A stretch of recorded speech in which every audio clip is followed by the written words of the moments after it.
The owner of this white Mazda CX-5 with 2.2 Skyactiv diesel engine wanted his car to be featured on the channel, so let's have a look at it, what is wrong with it, why he came to us. Let's have a look what we can see underneath the bonnet.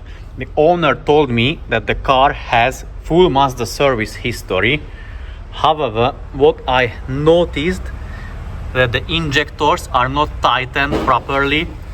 So as you can see, this nut on the injector number 1 and this nut on the injector number 2 are tightened to the equal length. So the equal length of the bolt or the thread is sticking out from underneath the injector holding bracket bolt.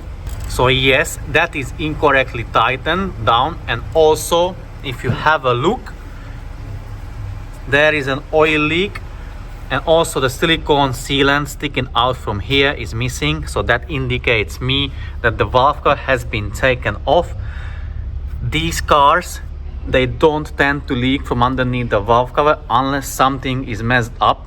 Let's hope, and I don't think personally that Mazda dealership or service carried out this job, because they would definitely use the correct torque specs for the injector nuts. So I don't think that it has been done by them. Further, what I can notice is the condition of the drive belt. You see them cracks. What the problem could be, as I say, the belt can snap and can lead to further issues, which happened to this customer. Then is going to change the oil on that car. It didn't lead to any issues, luckily. The customer was on his way to us to get his car diagnosed, because he just wanted to do like a preventative maintenance or preventative measures being carried out on the car. The belt snapped.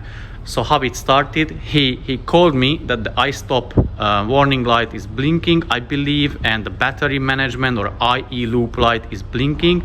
So I told him straight away to check the belt, and he said it was snapped.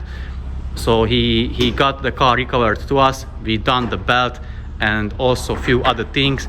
Then is going to change the oil on it finally, or as the last thing. So as I say, it really can snap. So we are going to replace that. We already agreed on that with the customer. And also what I can see, you see that yellow mark on the clamp for that coolant hose.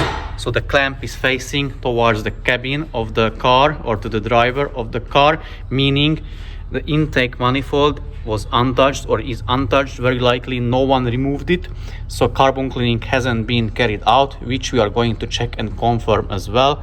The reason the car came to us because of a fault code P2262, which tells us there is something wrong allegedly with the turbocharger, which I will explain in a bit once I'll be in the car doing the diagnostic and the live data readings.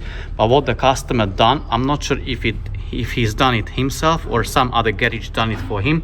They replaced the exhaust pressure sensor, but it still didn't fix the issue. So now finally let's jump inside the cabin and let's have a look those numbers and fault codes what the car has. The car has 80,000 miles on the clock, which is fairly low. Also, it has an engine inspection required lamp or warning sign on. You can't see because of the doors, they are open at the moment. There is only single fault code in the engine ECU, the P2262, as the customer already told us, and it says in the description turbocharger supercharger boost pressure not detected, and it suggests it's a mechanical issue, which we will check out later. But before that, let's have a look at the live data readings. Let's have a look straight away at the exhaust pressure sensor values. It is around 101 kilopascals, which should be around 105, but the sensor is the new one, so the sensor should work fine. Now let's test the pipe for blockage. How I do it, I always press the throttle, rev the car to 3,500 RPM and see them numbers raising and then falling back to 105 kPa. And how quickly they raise and how quickly they fall back, from that I can have an idea, rough idea how the pipe is blocked or how badly the pipe is blocked. So let me do that. Guys, The numbers barely risen to 115 kPa and they are still climbing back down, which means or which tells me that the pipe will be heavily blocked by carbon particles. Let's have a look at other values. I've already checked when the car was here, when I've done my initial diagnostics. I've checked the oil pressure, the oil temperature was higher and the oil pressure is perfect. Obviously, once we take off the valve cover, we can confirm that by checking the injector hole areas if the washers were or are blowing out. Let's check a few other things which I want to see. I'm not bothered by the injector correction factors at the minute. I will be after the repairs. I want to see the DPF numbers or values, the accumulation of the particulate matter and the desired accumulation of the particulate matter. They stand at 3. Let's have a look when the car had the DPF region the last time. It was nearly 60 kilometers ago. So the DPF is halfway full at the moment. So if we double that number, the 60 kilometer, it would give us back 120 kilometers between two regions. I would say they should be higher. The number between the two regions should be higher. What can have effect on it is the carbon buildup, but we will have a look at it once I will have off the intake manifold. So I told the customer, the owner, what we recommend, which is replacing the drive belt, checking and cleaning the intake manifold EGR parts and the intake ports from carbon, and also getting that pipe cleaned, which is causing him the fault code being present on the dashboard and the car is losing power. And at the same time as we clean the pipe, we're going to have the valve cover off. We're going to get the injectors not over tightened corrected, also replacing the valve cover, stop the oil leak, and at the same time check the camshaft. We raised awareness of the customer that we may find the camshaft worn. Also, like a fun fact for you guys, we don't film the cars which don't have the camshaft worn, or we don't film them all. So for you, just an information to know, we noticed that there is a 50-50% chance of the camshaft being worn. So out of all cars we've done so far, half of them had the camshaft worn, half of them they didn't. There is no guarantee, even though you change the oil regularly, there is no guarantee that the camshaft in your car in the 2.2 won't be worn. It is not a wear and tear item that shouldn't be worn in the first place. That is a very unfortunate situation, I believe, and as far as I know, that's a material issue. The material is soft, or they didn't do or didn't carry out the hardening process or something like that. I'm not expert in that field, so I don't exactly know that. And we've seen that in all range from 2014 till 2018-ish cars, having it worn and having it not worn. And it didn't matter if the oil change was done, because we've seen that even the car had regular oil changes, the things underneath the valve cover looked clean, pristine, gold in color, still had the camshaft worn. And we also seen the opposite of it, that the car didn't have oil changes, that was full of oil sludge, it was dirty, and yet the camshaft was not worn. So we raised awareness of the customer that we may find it being worn. So what I'm going to do first now, the tube inspection technically. So I'm going to remove the valve cover and get back to the customer what we found underneath. I'm going to remove the intake manifold and show it to the customer as well, and get back to him. And he already agreed on the job, but just going to make sure that he sees everything before we do or carry out any job. That's how we operate. We don't do any jobs, or we don't carry out any jobs before the customer didn't agree on it. That's what we think is fair. I have removed both the intake manifold EGR parts and the valve cover as well. Let's have a look what we can see, what we can tell from it. Before or previously, very likely the injector washer number 1 was blowing out. I can confirm, I will show you on the camera as well, that the washers are the replaced one already on the injectors.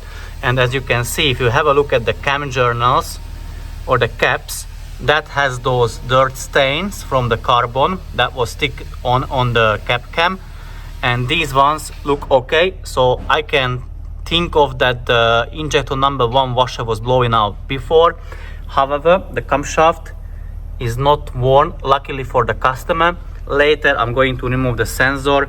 That pipe is way too blocked, so I'll need to clean that. But let's have a look at the carbon buildup. I mean, it's quite there, quite a lot, and the car only has 80,000 on the clock. So firstly, I'm going to get the pipe cleaned with the blowtorch method. I'm going to heat up the pipe and compressed air through it, and it should blow out all the dirt which is inside the pipe. And then I'm going to refit the valve cover, and the top should be done.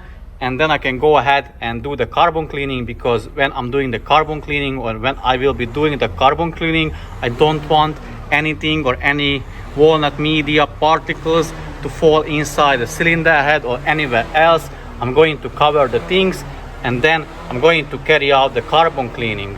Well, the exhaust pressure sensor pipe is cleaned. Now at the moment you can't see it or won't be able, and still the pressure sensor needs to be reinstalled. Also the valve cover is fitted, injector holes are covered at the minute, but the main event here is the carbon cleaning has been done.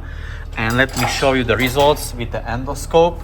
So Ben is putting or pushing down the endoscope, and let's have a look at the valve laps. Beautifully clean.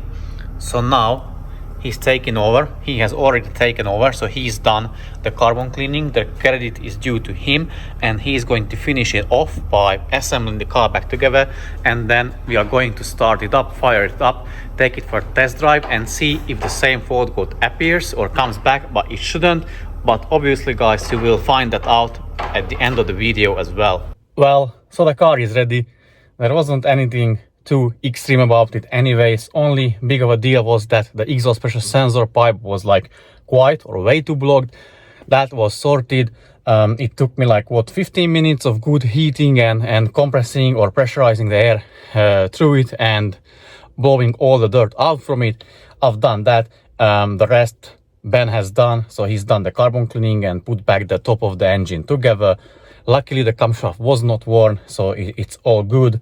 As I said, not all the camshafts are worn, and to be honest, we don't show the most which are not worn on the video, and also we don't record all the cars that we have here. So I know few people asked it in the comment section, and also customers who are here, they asked it as well, how often the camshaft is worn. We say it is 50-50. At least that's what we see. So 50% is the chance that your camshaft is worn. Unfortunately, you can't prevent it no matter how often you change the oil. If it is a material issue or something is wrong with the hardening of the surface of the camshaft lobes, and that's why it wears, as far as I know, if I'm correct. But feel free to correct me if I'm wrong in the comment section. So yeah, that was done, carbon cleaning done, the car drove fine, no issues whatsoever. But there shouldn't be any, to be honest. The car really didn't have any problems except that exhaust pressure sensor pipe being blocked and the general or very pretty average carbon buildup. So but that's done. The car ready to go back to the customer. Happy days. So yeah, thank you guys very much for watching, and see you very soon in the next video. But until then, take care and bye bye.